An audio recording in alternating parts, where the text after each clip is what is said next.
পুঁজিবাদীদের হাত থেকে রক্ষা পেতে হলে আমাদের নিজেদের প্রয়োজনীয় ফিড নিজেদের উৎপাদন করতে হবে। সম্মানিত দর্শক, আসসালামু আলাইকুম। আমি অবায়দুর রহমান।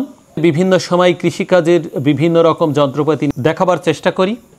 আমাদের দেশে বর্তমানে বিভিন্ন রকম খামারের সঙ্গে মানুষ যুক্ত হচ্ছেন।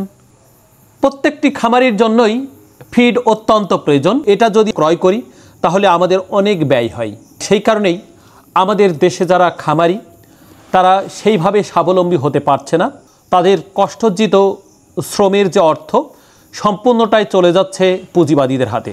পুঁজিবাদীদের হাত থেকে রক্ষা পেতে হলে আমাদের নিজেদের প্রয়োজনীয় ফিড নিজেদের উৎপাদন করতে হবে। আমরা উৎপাদন করে আমাদের খামারের চাহিদা যদি পূরণ করতে পারি তাহলেই আমরা ঘুরে দাঁড়াতে পারবো। তাহলে আমরা খামারের প্রতি এগিয়ে আসবো, খামারের সংযুক্ত হয়ে লাভবান হব। আমার হাতে যে ফিড, এই রকম ফিডই যদি আপনি ক্রয় করেন 55 থেকে 60-62 টাকা পর্যন্ত ক্রয় করা লাগে। কিন্তু যদি আপনি একটি যন্ত্র নিজের মতো করে নেন তাহলে কিন্তু আপনার এই ফিড 35 থেকে 40 টাকার মধ্যেই সীমাবদ্ধ রাখতে পারবেন। এই ফিড তৈরির যে উপাদান আপনার আশেপাশেই সব পাওয়া যায়। তাহলে কেন আপনি বোকামি করছেন?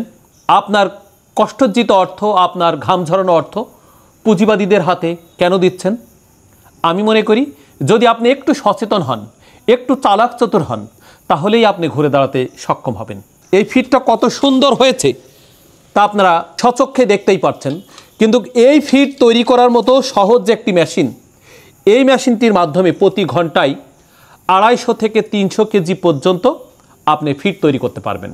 ছোট মুরগির বাচ্চার ফিড তৈরি করেন তাহলে ডাইস পরিবর্তন করলেই হবে। আবার যদি গবাদি পশুর ফিড তৈরি করেন তাহলে ডাইস পরিবর্তন করলেই হবে। আপনি যদি এই রকম ফিড মাছের জন্য তৈরি করেন তাহলে এর মধ্যে যে ডাইস আছে সেই ডাইসের মাধ্যমে আপনারা ফিড তৈরি করতে পারবেন।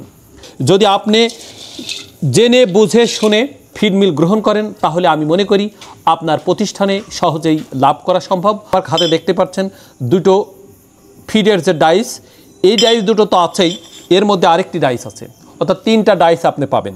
এটা গরুর ফিড হবে, এটা ছোট মুরগির বাচ্চার ফিড হবে, আর এর মধ্যে যেটা আছে এটা মাছ অথবা পোলট্রির যে ফিড, সেই ফিড আপনি তৈরি করতে পারবেন। এই যন্ত্রের মাধ্যমে আপনি আপনার খামারে খুব সহজেই লাভ করে আপনি স্বাবলম্বী হতে পারবেন। আপনি এদেশের একজন সফল উদ্যোক্তা হিসেবে বিবেচিত হবেন, এমন প্রত্যাশা, এমন আশা, এমন আকাঙ্ক্ষা আমরা করতে পারি। ধন্যবাদ সবাইকে। আল্লাহ সুবহানাহু ওয়া তাআলা আপনাদের ভালো রাখুক, সেই প্রার্থনা রেখেই আজকের মতো এখানে বিদায় নিচ্ছি। আসসালামু আলাইকুম ওয়া রাহমাতুল্লাহি ওয়া বারাকাতুহু।